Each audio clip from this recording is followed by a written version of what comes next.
Hello? What's your favorite scary movie? Nope. What is up, everybody? Random Man here. I hope everyone out there is continuing to stay safe and be well during this unpredictable time, as I am here bringing you my review for Scream 6.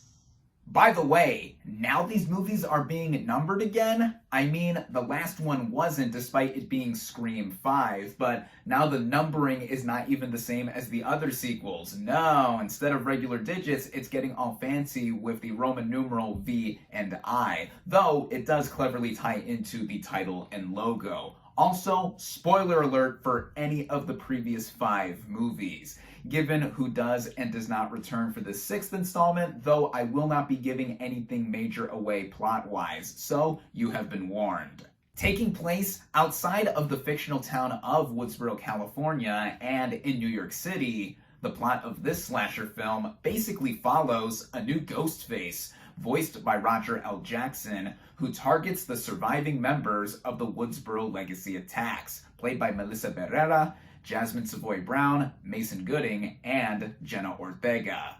Going into this movie, I was apprehensive at first, until I slowly started to warm up to the idea of this sequel existing with more details being gathered. Now, what did I think of the prior 5 Scream films? Well, to quickly break it down, the 1996 original Scream I am quite a big fan of. As someone who is averse to horror, the subversion of all the tropes while still being an effective horror movie really had me gravitated towards it. Scream 2 is my personal favorite entry of the series. Scream 3, I think, is easily the worst of the whole franchise. While not a bad film per se, there's just a lot of ideas in there that didn't land for me. Scream 4 was a return to form, and then last year's Scream 2022, or Scream 5 as we should all call it, I enjoyed as well, and bringing back the legacy characters and having a new batch of cast members as well. So, with now the advent of Scream 6 coming basically about 14 months after the previous film, like I said, I wasn't so on board with another one happening so fast. But seeing how there were a lot of the returning members from the previous film initially introduced there being at the forefront here, also the changing of the location outside of Woodsboro and now into New York City, I thought there could be some interesting angles that could be approached with here and executed with all of the kills, of course. Luckily for me, I was able to head out and see this thing in theaters where it is only currently available. Starting out with the cast and their performances, we have Melissa Barrera returning as Sam Carpenter. Órale, fellow Mexicana. Sorry, not sorry. Now, I did see with the previous film, there was division as to her basically being the new lead of the franchise, despite Sidney Prescott returning for the last film. And by the way, to get this out of the way, this is the first film in the Scream series to not have Sidney Prescott here, as behind the scenes, Neve Campbell was not content with the offer brought to her to come back for this 6th installment. It is explained in a moment of dialogue as to where Prescott is in this film, and personally for me, while I was partially apprehensive going into this movie and not seeing Prescott return, I do think that her character overall has suffered enough and does deserve her happy ending, as mentioned here. So there is that. But with Barrera coming back as Sam, I think she does make for quite a subversive lead in being the daughter of prior Ghostface Billy Loomis, and she is fighting the inner demons within her and having these murderous tendencies and liking what she did with the previous film. No one is necessarily going to top my favorite Scream Queen in film with Sidney Prescott, and now that the series has moved on from her and Barrera returns as Sam in an improved performance from the previous film and more brought to the table here, I think she makes for a likable lead once again, as does her younger sister Tara, played by Jenna Ortega. Now, last year, like the rest of the world, I fell in love with her in seeing how 2022 was undeniably her breakout year as a star. With the previous Scream film that she survived the opening scene from, also X, another horror movie that cemented her as a new Scream queen, also The Fallout, where she gave one of the best lead performances in a film of 2022, and of course the global phenomenon that is her as Wednesday Addams. I mean, she is the moment right now. I love Jenna Ortega. Okay, fanboying over here. Now, she returns as Tara, now in college in New York City, and is trying to move on from the past trauma like Sam is, and she is more easily able to want to do that and not have her sister helicopter over her as to safety and whatnot. And I think, like what she did before, she has a sense of vulnerability, like Barrera as her sister. Both of them I do love together, and then also holding her own in some of the more intense moments, like Barrera. That is something here that I will further praise Ortega for, as having some of the best range of any younger actor out there. Also returning is Mason Gooding and Jasmine Savoy Brown as Chad and Mindy Meeks Martin, respectively, the nephew and niece of Randy Meeks, played by Jamie Kennedy in the previous films. Collectively, these four leads make for the core four, as is named here in the film, and I like them here once again. Gooding as Chad is now getting closer to Ortega's Tara, and Brown once again basically fills in the role of Randy in giving a bunch of the lore and details as to what happens in a horror movie, a sequel, film franchises overall here. I think she's carried that torch quite nicely. These core four I really enjoyed playing off of each other here in a new setting, and also new are a bunch of characters introduced for this installment, such as Samara Weaving, who plays a big role in the film's opening sequence. She has appeared in another horror movie directed by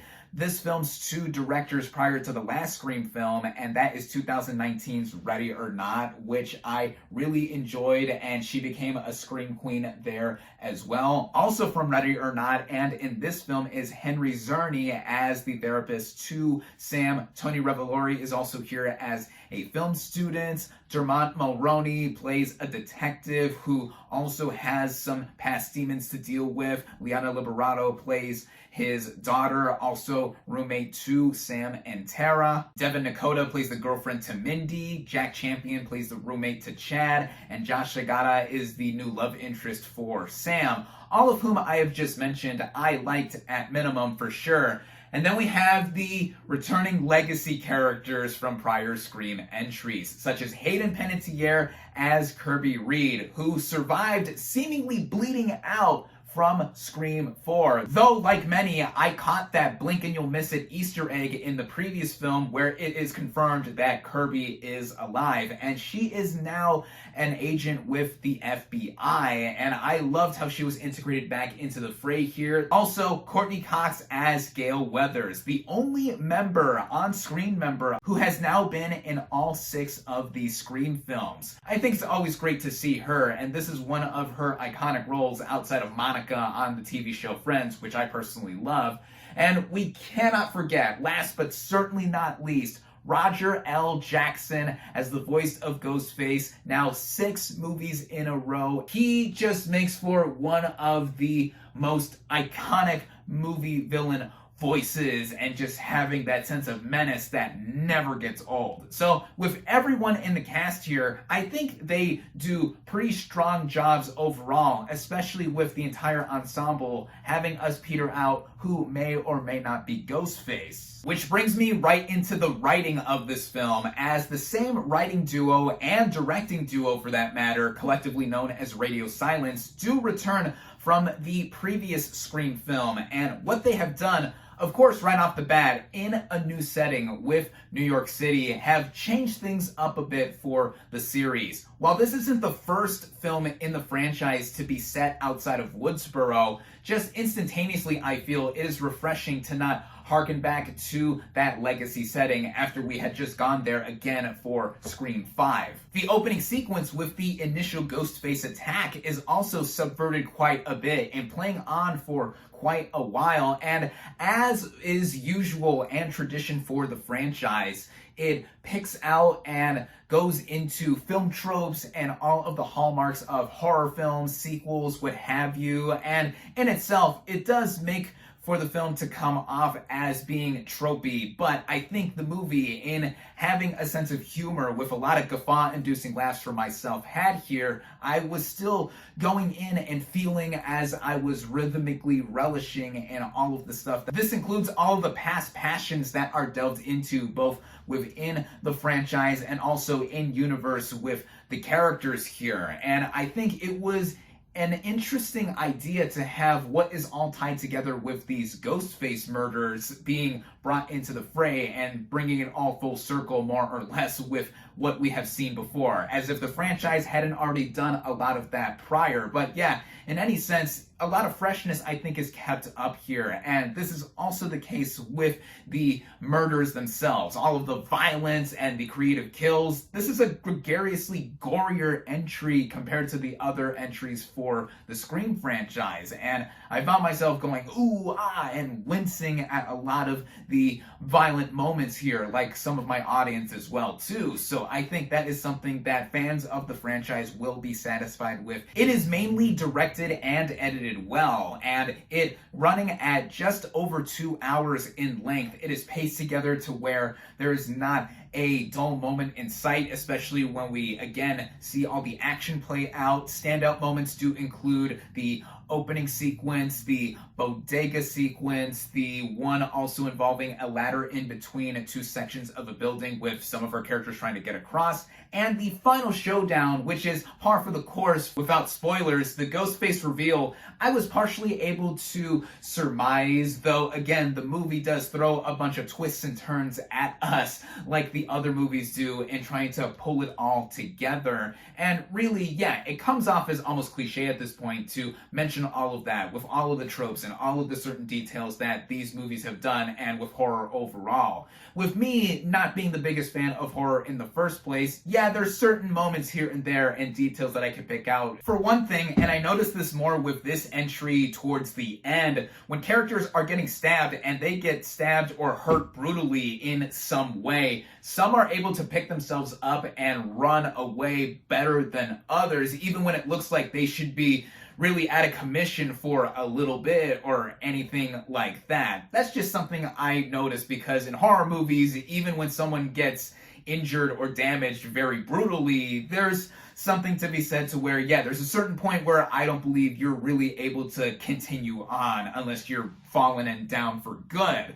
But with that, especially in the heat of this over-the-top ending that we get, which is probably the most ridiculous that we have gotten in any Scream movie thus far, which for me, I was into because the movie is literally having fun with itself as I interpreted it. That just made me won over by the film overall, as I did like Scream 6 quite a bit. As much as I am praising this movie overall, I don't think it's by any means the best film in the Scream franchise. No, the first two films I think are still the best ones, 2 still being my personal favorite, though immediately compared to the prior film from last year, Scream 5, I do prefer Scream 6 to that film, with the immediate freshness of the new NYC location, and me being more used to the core 4 leading the series, as the torch has now been passed down to them. And honestly, even though this might be sacrilegious to say, I didn't necessarily miss Neve Campbell as Sidney Prescott, despite still being my favorite Scream Queen in all of film. It's kind of comparable to what we got last week in Creed 3, with Rocky Balboa not being there, but his presence not necessarily being missed completely, at least with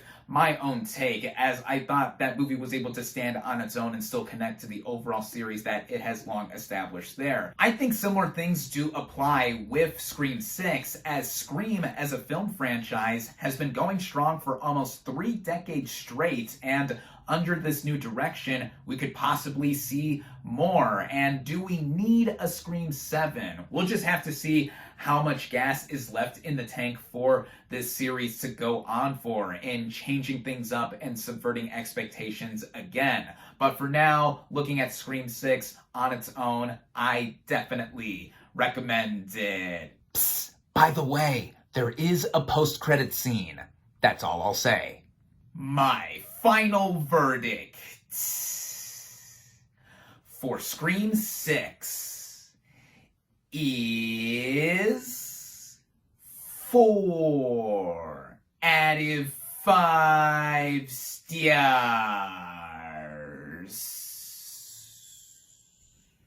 Thank you all, as always, for watching. Be sure to like this video, comment on what you thought of Scream 6, social media links in the description, subscribe to my channel for more, and I'll catch you on the next movie review.